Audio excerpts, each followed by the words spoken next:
Est-ce que vous connaissez le prix moyen d'un 3,5 affiché à Montréal? Là, écoutez, ça dépend de la qualité. Là. Le prix moyen, est-ce que vous le connaissez? C'est 1100, 1200 selon le... C'est 1587 non chauffé. Alors, vous venez d'entendre un extrait de l'entrevue de la ministre France-Hélène Duranceau à l'émission « Tout peut arriver ». Et tout est arrivé, d'ailleurs, sur ici Radio-Canada Première samedi dernier. Lorsqu'elle s'est fait poser cette question-là, elle était quand même assez loin de la réalité parce que selon les dernières données, un 3,5 est affiché en ce moment sur rentals.ca en moyenne à 1 800 $ à Montréal. C'est 1 600 à Laval et 1 288 $ à Québec. Ces données reflètent le prix des logements qui sont affichés en ce moment. Ça ne représente donc pas nécessairement la moyenne de tous les loyers, parce que si vous restez dans votre logement depuis plusieurs années, bien, vous n'avez pas des hausses aussi importantes. Mais si vous changez de logement ou si vous cherchez un logement, bien, c'est à ça que ça ressemble, le prix moyen, 1 802 $. Est-ce que la ministre est déconnectée de la réalité, Noémie? Bien, la ministre Duranceau n'a vraiment pas besoin de moi pour se porter à sa défense. Cela dit, parce qu'il y a une guerre de chiffres derrière ça. Puis les logements affichés, ça dépend où est-ce qu'on les regarde. Moi, les données que j'ai vues, c'est le regroupement des comités logements et des associations de locataires du Québec qui ont regardé 50 000 annonces sur Kijiji qui ont été publiées cette année. Et eux arrivent à une moyenne de 1 300 $ pour un 3,5. Fait qu'avec son 1 200, elle n'était pas non plus à milieu de la réalité. Mais c'est quand même intéressant, cet écart-là entre ce qu'on pense qui est la moyenne et à quel point on peut la sous-estimer. Cette différence-là entre ce qui est affiché dans les annonces et ce que les gens paient. Mais ça montre qu'il y a vraiment lieu d'agir sur qu'est-ce qui se passe quand il y a un changement de locataire dans un logement. Les propriétaires profitent de ce moment-là pour augmenter les loyers considérablement.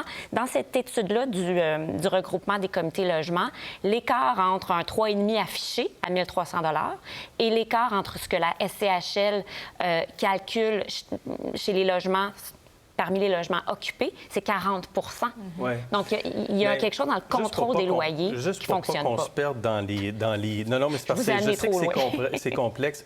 Mais si vous prenez tous les loyers qui existent, c'est certain que vous arrivez à 1000, 1100. Mais si vous prenez les loyers en ce moment qui sont disponibles ou qui seront disponibles, vous voulez changer de logement, vous arrivez sur le marché de la location, c'est là que c'est beaucoup plus élevé et la hausse est même d'à peu près 15 depuis un an à Montréal. Rodolphe? Bien, écoutez, c'était une question prévisible d'une certaine façon. Vous savez, moi, j'ai fait de la préparation politique pour des ministres, etc. On leur pose toujours la question combien coûte le prix du pain, combien coûte le prix du lait, combien des choses essentielles. C'est normal que la ministre du Logement ou de l'Habitation sache le prix des loyers. Donc, moi, je me serais attendu qu'elle ait au moins 2 ou 3 éléments de référence juste pour donner un peu plus de viande, en fait, à son argument, parce que c'est pas une question qui était extraordinaire qu'on pose à la question. Est-ce que c'est grave qu'elle ne le sache pas exactement? Bien, écoutez, peut-être que j'ai écouté l'entrevue au complet. J'ai l'impression qu'elle est allée plus en pensant que c'était une entrevue décontractée et non pas une entrevue où elle allait... Je sais que c'était une erreur de sa part, mais on l'entend dire, je pense, dans un des segments, « Ah, on est samedi soir, parce que je crois que l'entrevue est à 5 heures ou quelque chose comme ça. » Donc, elle a été un peu plus relax. En toute confidence, j'ai déjà fait cette entrevue avec Marie-Louise Arsenault. Je m'étais préparé. Je m'attendrais que la ministre soit aussi mieux préparée que quelqu'un qui va comme ça, juste comme analyste. Marie-Louise se prépare le mardi après-midi comme le samedi soir, sans aucun problème. Noémie? Aurélie. Bien oui, mais moi, je trouve que le débat sur les chiffres, il est intéressant parce que dans l'écart entre ce que la SCHL calcule, ce que le regroupement des comités logements calcule, la malléabilité du marché pour les logements disponibles, ça nous montre bien qu'en fait, on n'a pas du tout le contrôle sur le prix des loyers en ce moment. On l'a perdu. Là. Les dispositions législatives ne permettent pas d'assurer un réel contrôle sur le prix des loyers.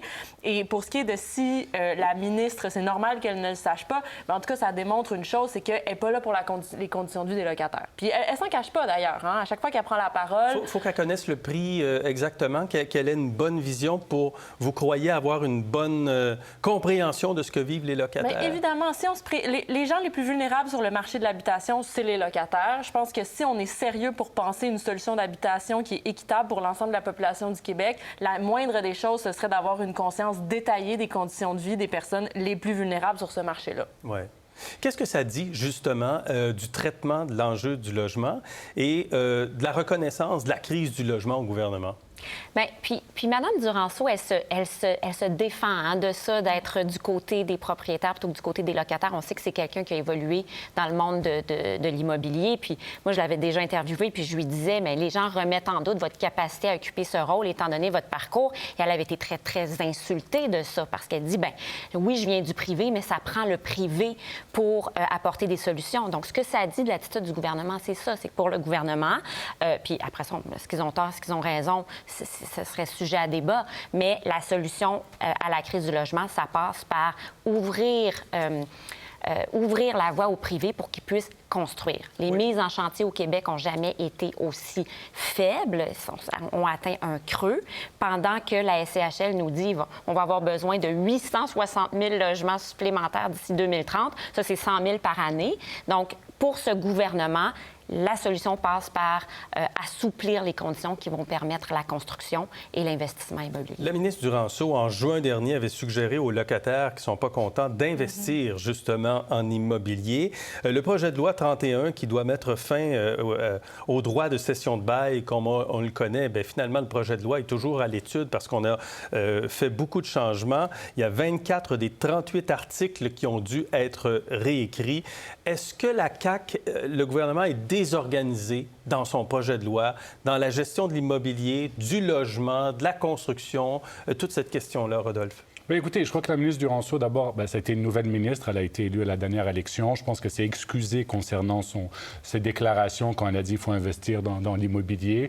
Là, je pense qu'honnêtement, elle aurait pu juste aussi donner une fourchette de prix. Ça veut dire, ça aurait été juste de dire les loyers, dépendamment, sont entre X et X. Ça me rappelle un peu quand Philippe Couillard, on lui a demandé, pouvez-vous faire l'épicerie? Bien, ça va rester la même chose. Il avait dit 75 $, je pense, à peu près pour 3 personnes. Bon, bien, c'est ça. Cette étiquette va maintenant coller sur Mme Duranceau. Mais de façon plus générale, écoutez, Mme Duranceau vient quand même du privé. C'est vrai qu'on a besoin de construire dans le privé. Est-ce qu'on a la bonne personne qui connaît le privé pour essayer de faire accélérer puis enlever la bureaucratie? Au moins, je l'espère. Mais c'est vrai qu'actuellement, son projet de loi piétine. C'est vrai qu'il y a des messages très contradictoires venant d'elle-même et de son ministère. Donc, je pense qu'elle est à la deuxième prise. Il faut qu'elle fasse très attention, en tout cas pour son avenir politique, et qu'elle livre. OK. On va suivre de près l'évolution du projet de loi 31 avec tous ces nouveaux articles. Merci. On s'arrête pour la pause. Pour voir nos émissions en entier, rendez-vous sur la chaîne Ici RDI.